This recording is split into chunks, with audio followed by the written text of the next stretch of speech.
Il n'y a jamais eu d'animateur. Une très forte personnalité. Oui, il y avait des groupe. personnes. Ah oui, oui, mais ils étaient tous. Il y avait tous une personnalité, mais il n'y avait pas de meneur vraiment. Non.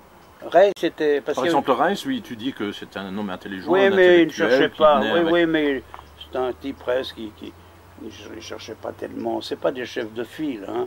Non, un qui a joué avec le côté tête de file, ce serait plutôt Armand.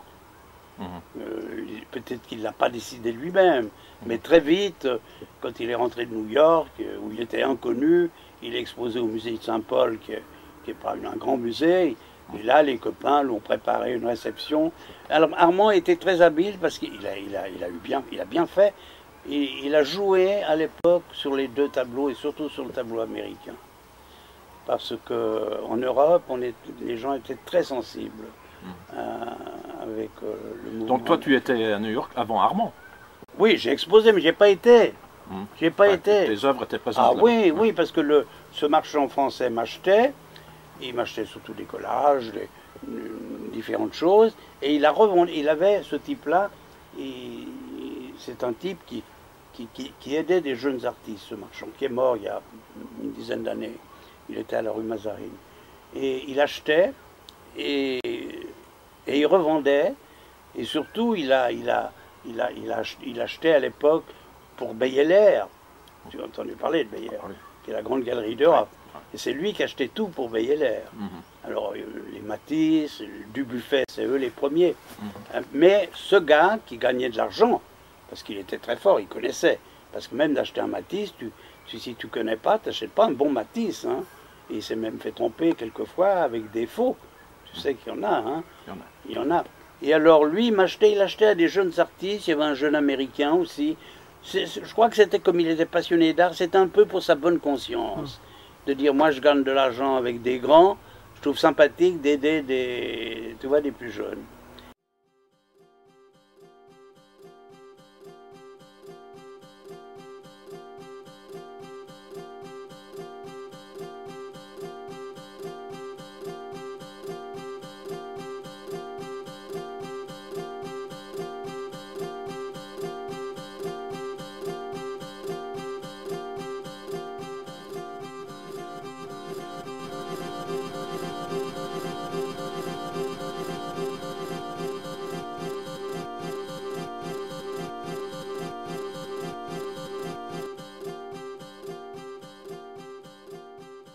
C'est que pour moi, tous ces gens que j'ai connus, même les plus jeunes, qui sont maintenant dans la région, c'est des gens qui sont motivés. De discuter avec eux, il n'y a jamais de problème. Et ils sont plus jeunes, quand je vois Charvelaine, qui était très jeune, ou même les gens à locaux, qui étaient un peu plus âgés, ou tous les autres, Miguel ou n'importe, jamais il y a eu des contrariétés, il y avait des affinités. Et ça, on peut... Alors au fond, quand il y a des affinités, quand on ressent plus ou moins le travail d'autres, même si ce n'est pas le même langage, vous comprenez, évidemment on a plus de respect. Et là, il y avait... Et puis surtout, je vous dis, quand je défends certains de ces personnages, c'est que c'est des gens motivés. Beaucoup d'adolescents, ils prennent à un certain moment des distances vis-à-vis de la famille, parce qu'ils veulent avoir l'impression de se réaliser eux-mêmes. L'artiste, c'est la même chose.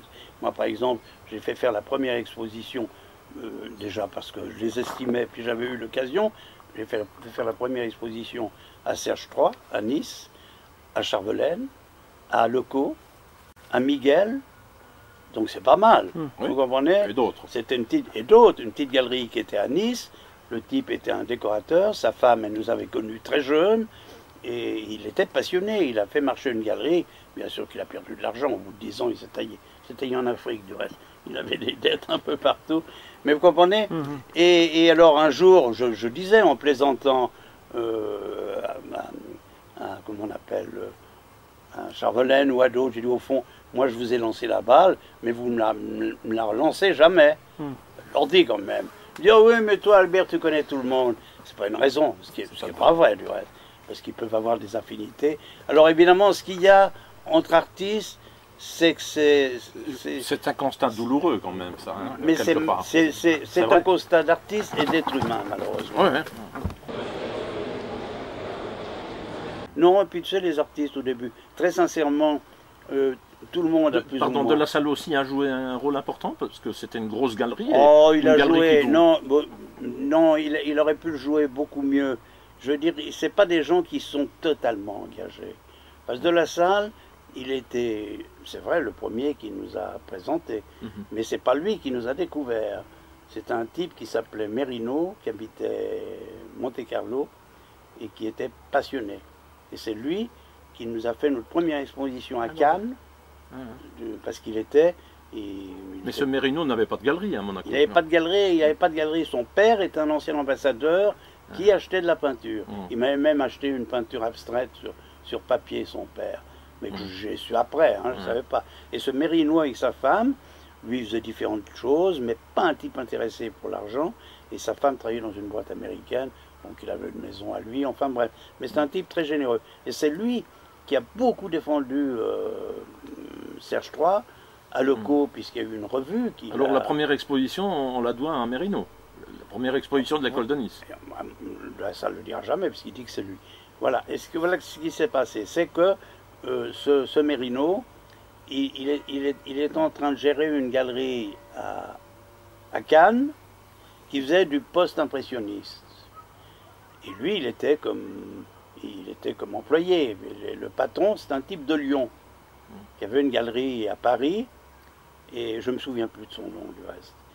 Et ce type-là, donc Merino nous a fait une exposition, et ce type-là, il y avait dedans, il y avait même des gens qui n'étaient pas de Nice, bien entendu, il y avait Malaval, il y avait Prassinos, tu vois, un très bon artiste. Il y avait des artistes qui n'étaient pas forcément d'ici.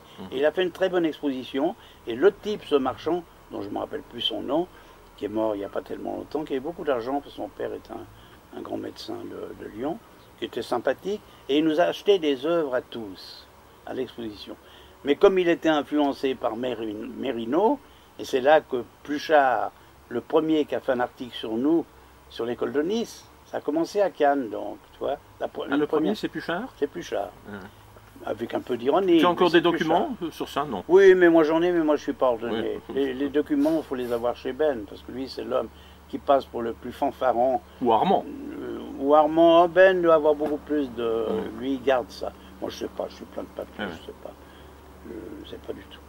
Je ne dis pas que j'ai raison, mais enfin, je ne l'ai jamais fait, c'est pas maintenant que je vais commencer à le faire.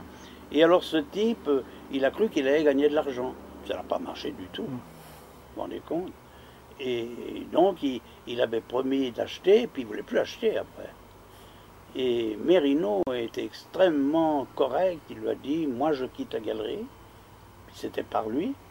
Et je me rappelle, on a eu plusieurs réunions à Nice avec ce marchand. Et là, on a fait un peu de chantage, toute la bande. Fari est un peu redoutable. Et pour finir, il nous a acheté quelques pièces. Après, il a pris une grande galerie à Paris, mais il faisait pas des bonnes choses, mais enfin des choses établies, quoi. Puis il est mort il n'y a pas longtemps. Mais le premier, alors c'est Merino qui a été chez De La Salle, qui avait sa petite galerie Avance, qui lui a dit, tu sais, j'ai une équipe ici, tu devrais la prendre. Alors bon. Mais vous connaissez De La Salle? Pas vraiment. Pas vraiment? Non, pas vraiment. Parce que c'est une petite galerie, mais pas vraiment. Du reste, à l'époque, il ne faisait pas entre guillemets, d'art contemporain. Parce qu'il avait, je ne sais pas si c'était de son père ou d'ailleurs, un petit dessin de Modigliani, un Wolf, enfin, tu vois, des petites choses comme ça. Il ne faisait pas d'exposition à l'époque. Il faisait un accrochage. Il y a une toute petite galerie. Mais là, il a quand même accepté De La Salle. Puis après, il a fait donc beaucoup d'expositions. Non, la seule chose qu'on peut lui reprocher, c'est que De La Salle, s'il l'avait senti, mais il ne le sentait pas assez. S'il avait senti, il aurait fait qu'une petite équipe de l'école de Nice, une petite équipe de support surface. Il en avait bien assez. Il y a une quinzaine d'artistes. Vous ne pouvez pas défendre 50 artistes dans une galerie. C'est pas possible. Alors comme c'était dur aussi. Et puis vous savez, à l'époque, il avait affaire à Bécquarmont ou même César. Vous savez, c'était pas les enfants de cœur. Hein. Ils n'allaient pas perdre leur temps avec De La Salle s'ils n'achetaient pas. Hein.